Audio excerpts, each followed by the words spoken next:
नमस्कार मित्रों।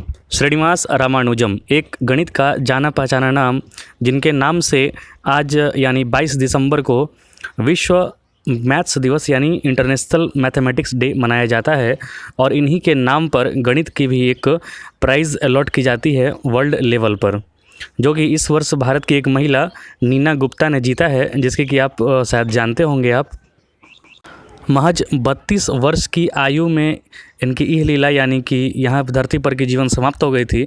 इतनी कम उम्र में ये व्यक्ति ने इतना ऊंचा मुकाम पाया, और वो भी काफ़ी संघर्ष की स्थिति में, क्योंकि इनका जन्म एक बहुत ही गरीब परिवार में हुआ था। इनका जन्म 22 दिसंबर 1887 को इरोड में हुआ था। इरोड एक जगह है तमिलनाडु में, और जन्म समय था लगभग शाम के 5:44। आप टाइम देख सकते हैं और टाइम जोन लैटिट्यूड वगैरह देख सकते हैं आप। यहाँ पर जो इनकी कुंडली बनती है वो मिथुन लगन की बनती है, और चंद्रमा जाकर बैठे हैं 12 नंबर जहाँ लिखा हुआ है, मतलब 10वें भाव में पिस्कस यानी कि मीन राशि बनती है इनकी, जिसे पाइसेस भी बोलते हैं। इतनी कम आयु, महज 32 वर्ष की आयु में ये काफ़ी संघर्ष की स्थिति करते हुए अपने ऊंचाइयों को छुए, और उसके बाद इनको हो गया था टीबी, ट्यूबरकुलोसिस जिसे बोलते हैं, टीबी। उसके वजह से वही रोग इन्हें समाप्त कर दिया। तो आखिर ऐसी क्या ग्रह दशा बनी थी इनकी कुंडली में, जो इनके जीवन को भी ले ली और साथ ही साथ इनको एक चरम संघर्ष की ओर दिखाया और चरम सफलता को भी प्राप्त कराया इनको। आइए कुछ जानने का कोशिश करते हैं। और आपको पता होना चाहिए कि ये देवी माता के परम भक्त थे। इनका कोटेशन भी था कि मैंने कुछ प्राप्त नहीं किया है, सब देवी माता की देन है। इसको देखने के लिए आप अपनी कुंडली को खोलेंगे तो पाएंगे कि पंचम भाव, आपकी कुंडली का कुछ भी रहे, कुछ भी लिखा रहे, उससे मतलब नहीं है। पंचम भाव में सीधा जाइए। पंचम भाव मतलब जहाँ लगन है वहाँ देखिए, यहाँ पर 3 नंबर लगन में लिखा हुआ है, तो 3, 4, 5, 6 और 7। जहाँ 7 नंबर लिखा हुआ हो गया पंचम भाव। वहाँ पर आपकी कुंडली में जो भी लिखा हुआ है वो पढ़िए, और सप्तम के स्वामी हो जाते हैं, 7 नंबर के स्वामी होते हैं शुक्र, जो कि फिलहाल वहीं पर विराजमान है, वहीं पर बैठे हैं। तो आपकी कुंडली में कुछ भी लिखा रहे, वहाँ का स्वामी देख लीजिए।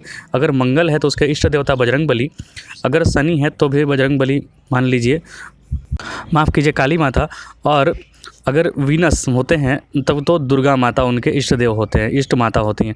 इसलिए उनका संबंध भी लगभग वैसा ही बना। इनके जो इष्ट देव हुए, इनके जो आराध्य देवी हुई, वो दुर्गा माता हुई। तो ये भी अपने जीवन में यही बात करते थे कि इन्हें कुछ भी प्राप्त हुई तो देवी माता की कृपा से प्राप्त हुई।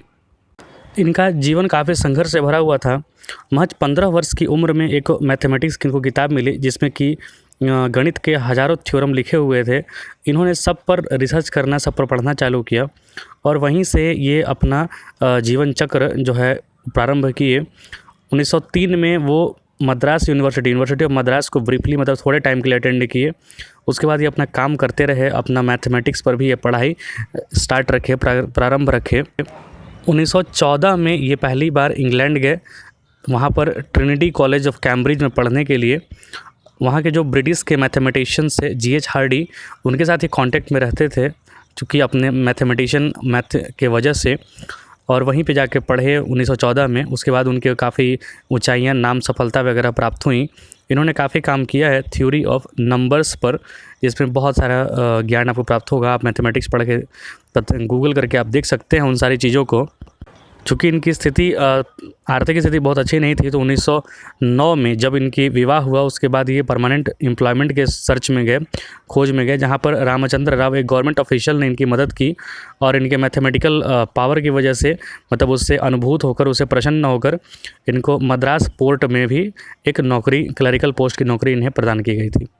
उसके बाद ये अपना 1911 में पब्लिश किया अपना किताब वगैरह, journal of Indian mathematical society में इन्होंने अपना सबसे पहला पेपर पब्लिश किया था, जिसके के बाद इसको पढ़ के जो वहाँ का इंग्लैंड का जो ट्रिनिटी कॉलेज का जो मैथमेटिशियन था हार्डे, वो काफ़ी प्रसन्न हुआ और इनको वहाँ पर न्योता दिया, बुलाया। लेकिन 1917 में इनको टीबी हुआ था, और उस समय तो काफ़ी कुछ ठीक हो गई है, लेकिन वो टीबी इनको छोड़ा नहीं, इनकी ये लीला को समाप्त कर दिया, मतलब इस जीवन लीला को 1919 में।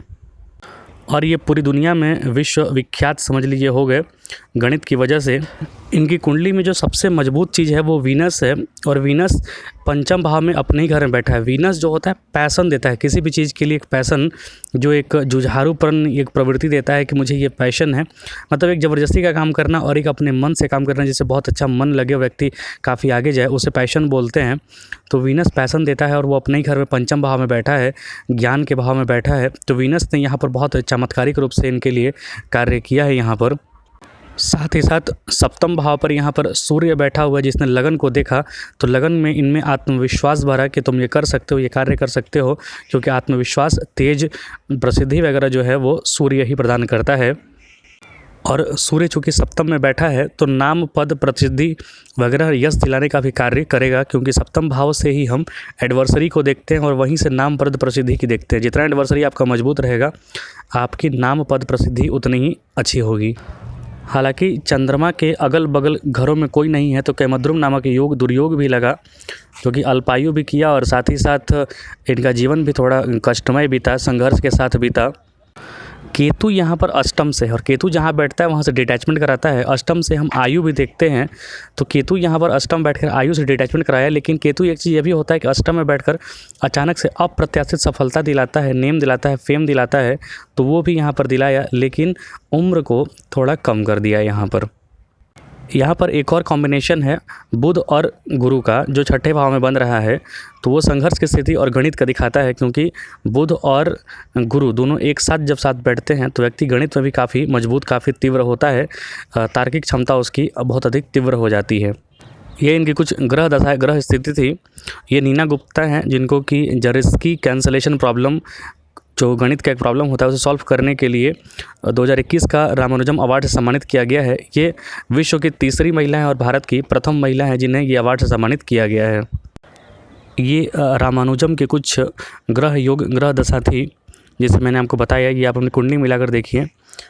फिर मिलेंगे नए कुंडली के साथ। बहुत बहुत धन्यवाद। जय हिंद।